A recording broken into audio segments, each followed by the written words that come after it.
खंड 3। कौशल्या को सूचना मिली। वे धक सी रह गए। ये कैसे हुआ? ये कैसे संभव है? मेरा राम, 25 वर्षों का नवयुवक राम, राक्षसों से लड़ने के लिए विश्वामित्र के साथ जाएगा? किसकी बुद्धि ऐसे दुष्ट घटनाओं का सृजन कर रही है? कौन राम को वन में भेज रहा है? वशिष्ठ, दशरथ, कैकेयी? कौन? पर ऋषि विश्वामित्र इस षड्यंत्र के लिए कैसे तैयार हो गए? राम राक्षसों से लड़ने के लिए सिद्धाश्रम जाएंगे तो लक्ष्मण पीछे रह जाएंगे क्या? कुल 13 वर्षों का बालक है लक्ष्मण, पर उसे कोई रोक नहीं सकेगा। वह राम के बिना रह ही नहीं सकता। कौशल्या का मन रह रहकर आज वापस लौट रहा था। वे किसी भी प्रकार स्वयं को रोक नहीं पा रही थी। वे सारी घटनाएं आज फिर से आकार ग्रहण कर उसकी आंखों के सम्मुख घूम रही हैं। सजीव जीवन पिता भानुमान ने अपने ही वंश के श्रेष्ठ युवक दशरथ के साथ अपनी बेटी का विवाह किया था। किसी भी कन्या के पिता को और किस बात की इच्छा हो सकती है? कन्या स्वयं ही इससे बढ़कर क्या कल्पना कर सकती है? आज रघुवंश के प्रसिद्ध सम्राट थे और दशरथ युवराज। अयोध्या का राज्य सब ओर से शक्तिशाली, संपन्न, सम्मानित तथा यश से भरपूर था। ऐसे राज्य के युवराज थे दशरथ। फिर स्वयं दशरथ में क्या कमी थी? बलिष्ठ, लंबे, ऊंचे, सुंदर युवक, समस्त आर्य राजकुमारों में सर्वश्रेष्ठ योद्धा, ज्ञानी तथा आकर्षक दशरथ। और क्या चाहते भानुमान? और कौशल्या स्वयं और क्या मांगती? श्वशुर आज उनका कितना मान करते थे। वे बार बार याद दिलाते थे, बेटी, हम मानव वंशी मनु की संतान हैं। आर्य राजा, सम्राट तथा विभिन्न प्रकार के शासक तो और भी अनेक हैं, किंतु वैवस्य मनु का सीधा प्रत्यक्ष उत्तराधिकार केवल हमारे पास है। हम उनके रक्त, उनकी परंपराओं, उनके चिंतन और विधान से सीधे अधिकारी हैं। इसलिए पुत्री, मैंने स्वयं भानुमान से तुम्हें मांगा है। भानुमान की मानववंशी है, सम्राट और भी हैं, उनकी राजकुमारियां भी हैं, किंतु मैं नहीं चाहता कि दूसरे वंशों की विभिन्न चिंतन, परंपराओं तथा संस्कारों में पली कन्याएं मेरे घर में आकर मेरी अगली पीढ़ियों को ऐसे संस्कार दें जो मानव वंश के अनुकूल न हो। पुत्री, तू केवल दशरथ की पत्नी ही नहीं, अच की पुत्र वधू ही नहीं है। तेरे ऊपर मनु की महान परंपरा तथा संस्कारों को स्थिर रखने का गुरु आदित्य उत्तराधिकारित भी है और श्वशुर की आज्ञाओं तथा इच्छाओं को साअक्षर पालन करने का प्रयत्न किया था कौशल्या ने। वह जानती थी मानव वंश में नारी पूर्णतः पति के अधीन है, उसका कोई स्वतंत्र व्यक्तित्व नहीं है। वे वंश समाज में पितृसत्ता को उसकी पराकाष्ठा तक ले गया था। कौशल्या ने अपने मायके में भी यही देखा था और ससुराल में भी यही देख रही थी। वह व्यक्ति नहीं थी, वे उस वंश की पुत्रवधू थी और उसे वही कर रहना था। परिवार के लिए, उसकी सुख सुविधाओं के लिए उन्हें अपने व्यक्तित्व का बलिदान करना था और कौशल्या ने वही किया था। तभी राम का जन्म हुआ था। आज के लिए राम कौशल के साम्राज्य का उत्तराधिकारी था, मानव वंश की अगली पीढ़ी का प्रतिनिधि था, किंतु दशरथ के लिए वे मात्र कौशल्या का पुत्र था। इससे अधिक महत्व दशरथ ने उन्हें कभी नहीं दिया। और जब दशरथ अपने पिता के पश्चात राज सिंहासन पर बैठे तो कौशल्या के सम्मुख उनकी अपनी स्थिति और भी स्पष्ट हो गई। वे दरबार के विशिष्ट उत्सवों में सामग्री थी, राज्य के उत्तराधिकारी की माँ भी थी, रघुवंशी की वधू भी नहीं थी, किंतु ना तो वे दशरथ की कांता थी, न प्रेमिका, न संगिनी। उन्हीं दिनों दशरथ के मगध की राजकुमारी सुमित्रा के विवाह कर लिया। सुमित्रा अद्भुत सुंदरी थी, उसे देख आंखें चौंधिया जाती थी। उसे देखकर दशरथ की पसंद की प्रशंसा करनी पड़ती थी, किंतु दशरथ ने भी उसका रूप ही देखा था, मन वे नहीं देख पाए थे। सुमित्रा प्रज्वलित अग्नि थी, पूर्णतः तीव्रता से जलती हुई अग्निकाष्ठ। वे आलोक भी देती थी और ताप भी। उससे पहले दिन की स्पष्ट कर दिया था कि एक पत्नी और पुत्र के होते हुए दशरथ का इस प्रकार पुनर्विवाह उन्हें एकदम पसंद नहीं था। अधीनस्थ मगध नृप के दशरथ की सैनिक शक्ति से भयभीत होकर अपनी पुत्री का विवाह कर दिया था और सुमित्रा यहाँ आ गई थी। वे दशरथ और धर्मपत्नी थीं और रहेंगी, किंतु ना वे उनकी कांता प्रेमिका बन सकती हैं, ना बनना चाहती हैं। और कौशल्य को कितना प्रेम, कितनी सहानुभूति तथा करुणा दी थी सुमित्रा ने। कौशल्य के प्रति इसी करुणा के भाव में डूबी हुई सुमित्रा का तिरस्कार दशरथ नहीं कर सके, क्योंकि स्वयं सुमित्रा ही उनका तिरस्कार करती रही। वे पत्नी तथा कुलवधु की मर्यादा को मानकर चलती रहीं, किंतु रही सदा निडर सिंहिनी की तरह। इस प्रकार दशरथ अनेक स्त्रियों के संपर्क में आए। उन्होंने अनेक विवाह किए, किंतु उन्हें जैसे संतोष नहीं हुआ। वे अपने भीतर जैसे किसी असंतोष के कारण छटपटा रहे थे, अपने को स्थिर नहीं कर पा रहे थे, अपनी किसी भीतर मजबूरी के भटक रहे थे।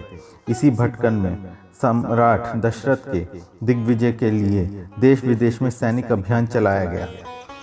कौशल की सेना जिधर जाती अपनी पदाघातों से पर्वतों को पीसकर चूर्ण बना देती थी। दशरथ की तलवार ने भूगोल की बाधाओं को खंड खंड करके फेंक दिया था। देवासुर संग्राम में देव पक्ष से लड़ने वाले दशरथ पृथ्वी पर इंद्र और कुबेर से कम महत्वपूर्ण नहीं माने जाते थे। ऐसे समय में कौशल की सेनाएं कैकेयी देश में घुस गईं। वीर तथा प्रतापी माना जाने वाला कैकेयी नरेश भी दशरथ के सम्मुख सर्वथा अक्षम सिद्ध हुआ। कैकेयी नरेश ने आत्मसमर्पण किया और दशरथ की सेनाओं ने राजगृहपुर को पूर्णतः अवरोध में ले लिया। कोई नहीं जानता था कि कैकेयी नरेश तथा उसके परिवार का भविष्य क्या है। वे बंदी होंगे अथवा उनका वध होगा। उन्होंने दशरथ के विरुद्ध लड़ने की मूर्खता की थी। दशरथ उन्हें कदाचित क्षमा नहीं करेंगे। तभी दशरथ के मंत्रियों ने उचित अवसर जानकर कैकेयी नरेश से पूछा, क्या वे दशरथ से संधि करना चाहते हैं? कैकेयी नरेश के लिए इससे अधिक प्रसन्नता का प्रस्ताव और क्या हो सकता था। वे तुरंत सहमत हो गए। राजा से वचन ले मंत्री राजकुमारी कैकेयी के पास गए। उन्होंने राजकुमारी से पूछा, वे इस विकट परिस्थिति में अपने परिवार की रक्षा के लिए क्या कर सकती हैं? कैकेयी साधारण कोमल एवं भीरू राजकुमारी नहीं थी।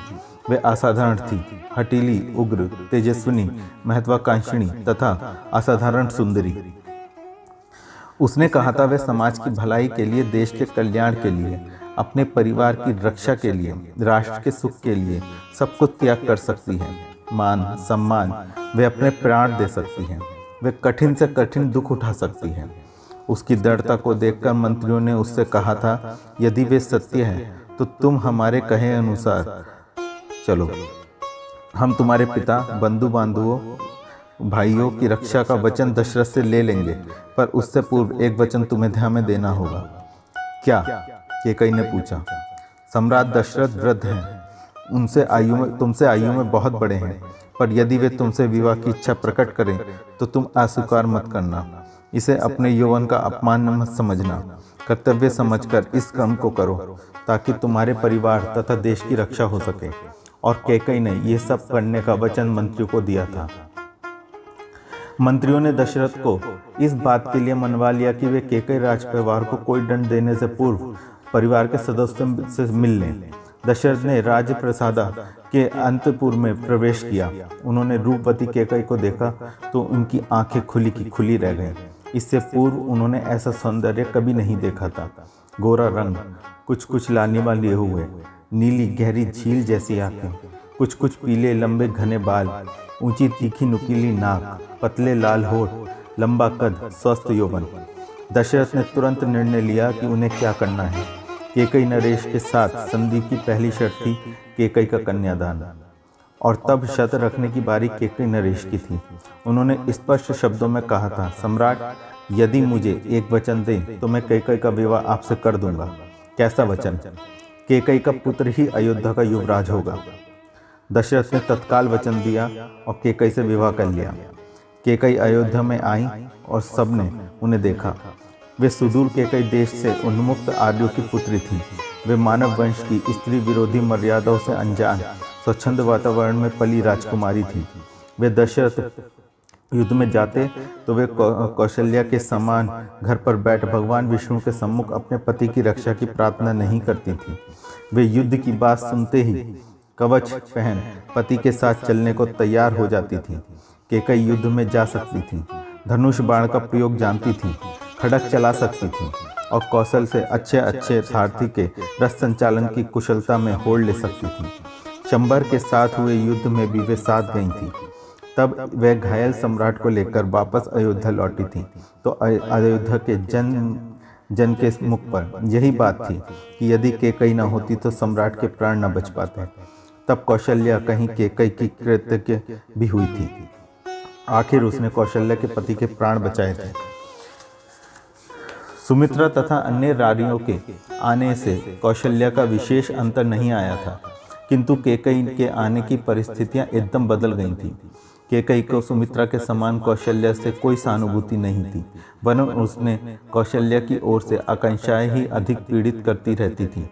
कौशल्या मानव वंश की पुत्री तो थी ही, वे सम्राट के ज्येष्ठ पुत्र तथा ज्येष्ठ पुत्र की माता भी थी, ज्येष्ठ पत्नी तथा ज्येष्ठ पुत्र की माता भी थी। वे सम्राट पर साम्राज्य के उत्तराधिकार पर अपने अधिकार जमा सकती थी। केकई को उससे सतर्क रहना था, उसकी उपेक्षा करनी थी, यदि संभव हो तो उसे पीड़ित भी करना था। कौशल्या ने अपने लिए दशरथ के हाथों सतत तिरस्कार, उपेक्षा तथा पीड़ा पाई थी। उन्होंने कहीं स्वयं को समझा लिया था, मना लिया था कि वे इतने की ही अधिकारिणी हैं और उन्हें इतना ही मिलेगा, किंतु केकई तथा दशरथ के हाथों राम का तिरस्कार कौशल्या का हृदय चीर जाता था। कौशल्या लाख प्रयत्न करने पर भी भूल नहीं पाती थी कि अपने विवाह के आरंभिक दिनों में केकई ने अपने महल में उस सख्तवश घुस आए बालक राम को अपनी दासी से पिटवाया था। और जब अत्यंत आक्रोश में भरकर कौशल्या ने इस बात की चर्चा दशरथ के सम्मुख की, तो दशरथ ने उपेक्षा से मुंह फेर लिया था। सुमित्रा कितनी आग बबूला हुई थी इस घटना को सुनकर। वे कशा हाथ में लेकर केकई के महल में जाने को पूर्णतः उद्युक्त थी। वे कौशल्या ने रो रोकर उन्हें रोक लिया था। जब कौशल्या ने रो रोकर उन्हें रोक लिया था, किंतु बाद में परिस्थितियां बदल गई थीं। कौशल्या आज तक नहीं जान सकी कि वे राम की शालीनता, गुण, दूसरों को जीत लेने की कला के कारण तथा यह केकई को अपने महल के अकेलेपन से ऊब गई थी। वे स्वयं आग्रह कर राम को अपने महल में बुलाने लगी। राम केकई का अत्यंत प्रिय हो उठा था और दशरथ भी केकई को देखकर राम के अनुकूल हो गए थे। और तभी शंबर के साथ युद्ध वाली घटना घटी। अयोध्या के अनेक युद्धपति, सेनापति युद्ध में काम आए थे और सम्राट स्वयं गंभीर रूप से घायल होकर बिस्तर पर पड़े थे। राज्य के भीतर विद्रोह की स्थिति और बाहर से आक्रमण का भय सदा के समान उपस्थित था। ऐसी परिस्थितियों में पहली बार बाध्य होकर सम्राट ने याम को युवराज घोषित किए बिना अयोध्या की रक्षा के लिए सैनिक अधिकार दिए थे। 14 वर्ष के किशोर राम ने उन्हीं दिनों व्यवस्था, न्याय तथा सैनिक कर्म की जो योग्यता एवं क्षमता दिखाई थी, उससे प्रजा के साथ साथ दशरथ तथा केकई का मन भी जीत लिया था।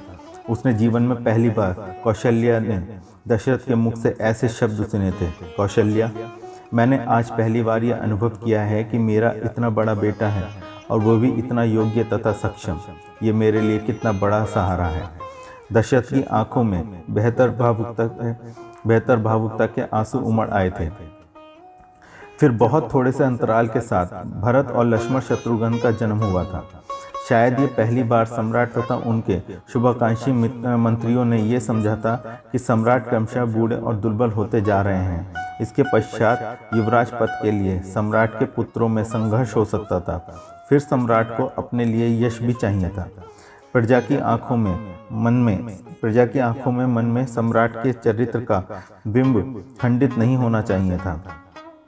कामुकतावश किए गए सम्राट के अनेक विवाहों के लिए किसी सार्थक व्यवस्था की आवश्यकता का अनुभव किया गया। सम्राट के दरबारी कवियों और इतिहासकारों ने दशरथ के पुत्रहीन होने, पुत्र की कामना से अनेक विवाह करने तथा अंत में पुत्रज्येष्ठी यज्ञ के माध्यम से 4 पुत्रों की प्राप्ति की कथा बनाकर ग्राम ग्राम में प्रचारित कर दी। पर क्या ऐसी कपोल कल्पनाओं से तथ्य मिटाए जा सकेंगे? कौन नहीं देख सकता कि राम तथा अन्य भाइयों की आयु में कितना अंतर है? क्या लक्ष्मण, भरत और शत्रुघ्न राम को अपने बराबर का भाई मान सकते हैं? वे लोग राम को पितातुल्य भाई मानते थे।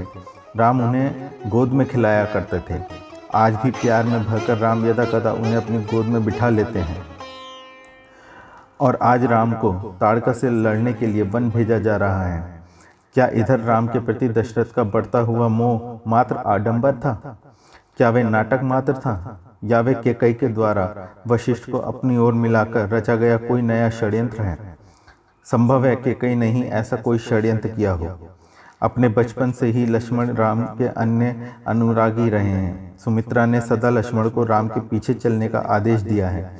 कहीं ऐसा तो नहीं कि कैकेयी राम को इस प्रकार मृत्यु के मुख में ढकेलने का प्रयत्न कर रही है? वे जानती है कि राम को जाते देख लक्ष्मण पीछे नहीं रहेंगे, वे भी तो साथ जाएंगे इन दिनों कि वहां हत्या हो जाएगी और कैकेयी के बेटे का राज्य निष्कंटक हो जाएगा। पर विश्वामित्र इस षड्यंत्र में कैसे सम्मिलित हो गए? विश्वामित्र वशिष्ठ के से भिन्न है। वे किसी प्रलोभन में, किसी के दबाव में कोई गलत काम नहीं कर सकते।